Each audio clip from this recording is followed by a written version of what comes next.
Hello and welcome to Tech Today. I'm your host Aayush Ailawadi, and as we head towards the festive season, we thought we'll take you outdoors one last time for a Tiago EV first drive. What's India's most affordable EV like on the road? And we are taking it to a very special destination this Christmas. Not just that, what's up with Google in India and what's on your Christmas shopping wish list? All that and a lot more on this special broadcast of Tech Today.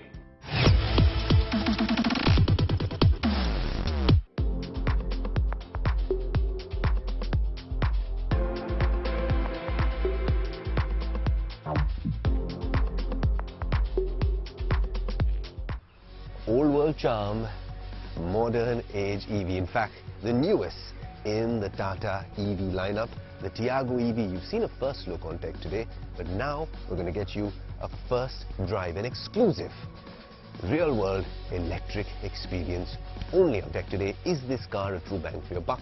It's one of India's most affordable EVs, and it's almost Christmas here in Goa. Very special time to be here. Good weather, Sunday morning. Let's get into the Tiago EV.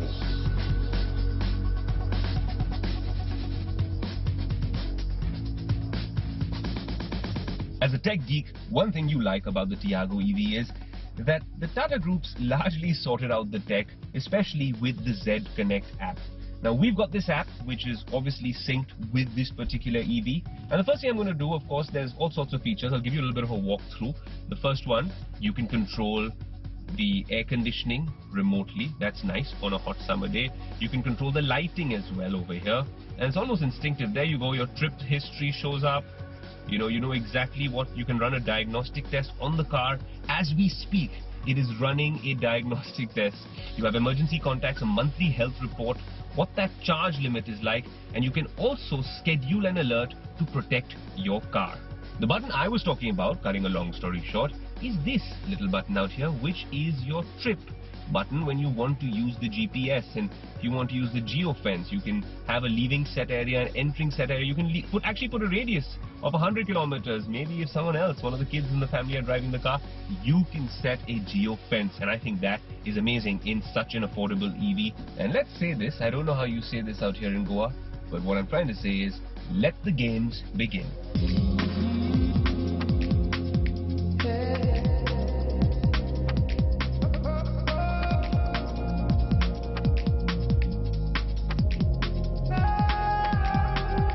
Look, I'm on the highway, early in the morning, well within speed limits.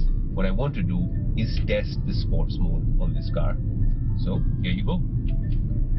And just like that, the EV supersonic boom hits you in the face in a very smooth way though. There are small things when you're talking about the highway experience. Of course, range-wise, we're at 69%, barely 137 kilometers left in terms of range. The nearest charging station is a few kilometers away, and then we'd have to wait there, plan our pit stop. If you want a fast charge, like I said, under an hour. Actually, for this, even in 15 to 20 minutes, we'd get enough of a top-up to get maybe 50 to 100 kilometers more, depending on how long we charge the car.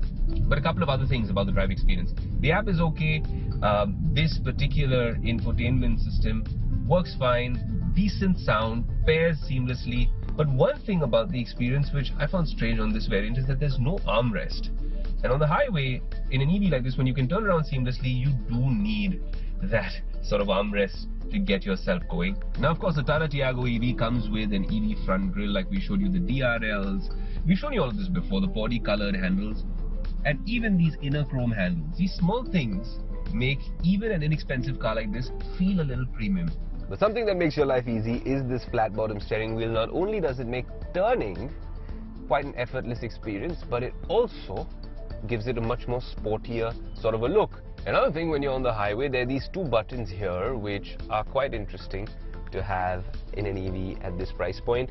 This one puts the regen off, the regenerative braking, which we're going to test on the highway. But if you press the second button over here, you'll see regen level 1, regen level 2, level 3. That's not going to be a very nice braking experience. Let's keep it at 1. And this, what it essentially does in all EVs and even a lot of hybrid vehicles, is when you press the brake, it essentially adds some energy, some power to the battery. So it depends on how you're driving, how you're braking, and that sort of energy is then converted into electrical energy, and then hopefully the range goes up. Let's show you a little bit of the tech in this car. Now the app you've already seen, and I'll tell you more about it, but if you look at this infotainment system, boy oh boy, there's enough happening over here. Also very quickly, the digital instrument cluster over here does a fairly decent job. It's got all the things you need for driving support. But yes, it would be nicer if they made it a bit more sporty. As soon as the car starts, you get this nice little animation. The car also apparently comes with smartwatch connectivity. I didn't try to do that on my Apple Watch, but that's something we will try as well. You have a 17.78 centimeters touchscreen infotainment system. It does the job fairly well. Very elementary. It's not something really out of the box, but it doesn't come with wireless Apple CarPlay or Android Auto. You need to connect it to the USB ports, which are right down over here below this system. You know, one thing that you can't help but do when you're on an EV is keep looking at the cluster to see what the range is like. We've stopped here in Old Goa for a little bit of pit stop to talk about charging. 75%, 169 kilometers range, and 37 kilometers is all we've done. So if you can do maybe another 150, really zip it in this car, you'd be happy. But let's talk a little bit about charging and range anxiety. Look, Tata's done a fair bit to address that. It's an early stage, early generation of the Tiago EV, but this comes with a 24 kilowatt hour battery pack. Now, that battery pack comes with IP67 dust and water resistance, which they say can help it really manage and withstand extreme weather conditions. But if you're talking about charging, there's two ways to really charge this at home and two ways to charge this on the road. When you're talking about home charging, there's a 7.2 kilowatt AC home wall box charger, an AC home wall box charger, then a DC fast charger if you're on the road, and then of course a 15 amp portable charger. Look, we've had a bunch of EVs on the show, and people talk about a bunch of issues when you're talking about electric vehicles. Number one being range anxiety, battery packs, charging infrastructure in India, and also around the world for that matter.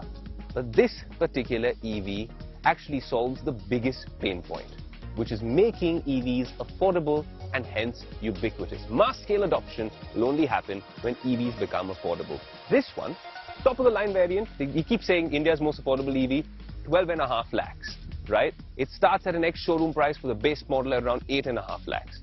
Somewhere around 10 lakhs, if you can get into the whole EV ecosystem, experience it, maybe as a second car, maybe as your city car. We have driven nearly 70 kilometers plus in this EV. Half the battery has drained out, and we have raced around in this EV all over turns, uphill, in sweltering heat. And it's managed to do quite a decent amount. It's got a good 100-110 kilometers left in sport mode. The EV revolution is here, and the flag bearer of affordable EV tech is most certainly the Tata Tiago EV.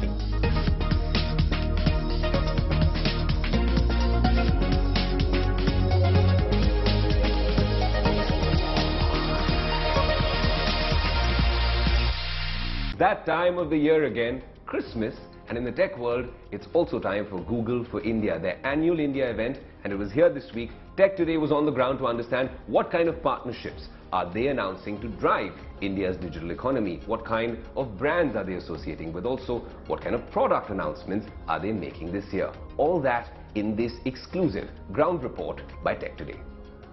We are at the Google for India conference here at Pragati Maidan, where they've made some exciting announcements about cyber security, about Google search, about Google Pay, and many things that are going to impact your life. How are they going to impact you, and what are they, and how do they look in action? Come, let's find out.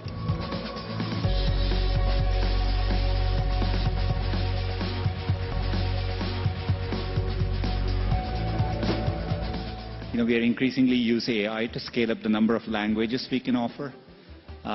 We recently added 9 new Indian languages. We all know how annoying it gets when Google voice search is unable to understand us because of our different accents. Well, it seems like engineers at Google also knew about it and are now actively working on solving the issue. We all know voice-based technologies have had a transformational impact in India. At the Google for India conference in New Delhi, Google gave a $1 million grant to IISc for Project Vani, which is going to apply AI capabilities to improve Google voice search for the diverse languages and dialects in India. That is being done in India for India.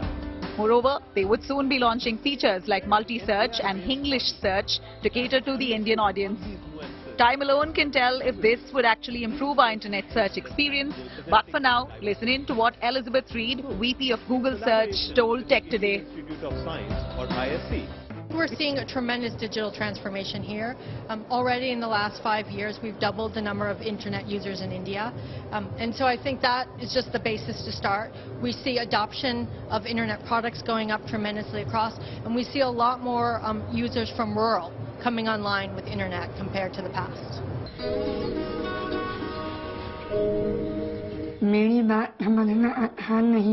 Not just languages and dialects, Google is trying to build an inclusive digital experience for people with speech irregularities. They introduced India to Project Relate, which is a platform that would help people with speech irregularities to communicate better. And this is how they claim it would look like in action. Size में और भी colour है नए admission अब है नए session के admission कब है We all know too well, prescriptions are mostly handwritten, tough to read, and even harder to remember.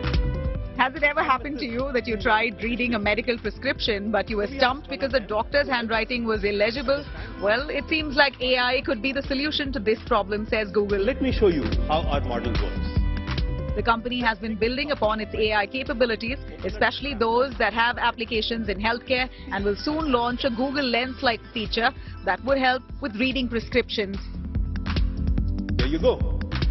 The first one is correctly identified as Alifix, alongside all the others. Not just Google, but YouTube also has some features for the Indian audience. The video streaming platform is set to allow search within videos, as well as would let users switch audio of select videos that they are watching in 8 Indian languages with a feature called Aloud, which makes dubbing as easy as 1, 2, 3. Moreover, Ajay Vidyasagar, director YouTube, told Tech Today that they would soon let creators monetize short videos. Now, for the first 2 years when we launched Shorts, we really didn't have monetization enabled in it. The way we helped these creators find value was the Shorts Fund that we had announced. Come first quarter of next year, we are announcing monetization within the YouTube Partner Program that allows for organic monetization to kick in for our creators. And so when I talked about economic impact, till now it's been really based on long-form creators and mid-form creators. What now we are going to enable is monetization for short-form creators. Like you just saw, Google has an exciting lineup of features and products for you in the year 2023. How are they going to impact you? Do let us know in the comment section. What's that, Sandra?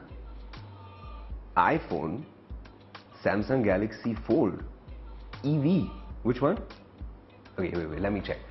That was me having a secret conversation with Santa Claus on the Tech Today set, and we're trying to figure out whether you've been naughty or nice and what is it that you're doing this Christmas. For that, we've come to you, the Tech Today community. The other way was you writing into us on our social media handles and letting us know what is on your Christmas wish list. But until then, here's a Tech Today ground report. Well, the holiday season is upon us, and we're all excited to receive gifts from our friends and family. But we're also probably wondering what to gift our loved ones. If you have the same question, don't worry, because Tech Today has it sorted for you. We're going to go talk to some people in New Delhi and see what is on their tech wish list. You can get some ideas from there. Let's go.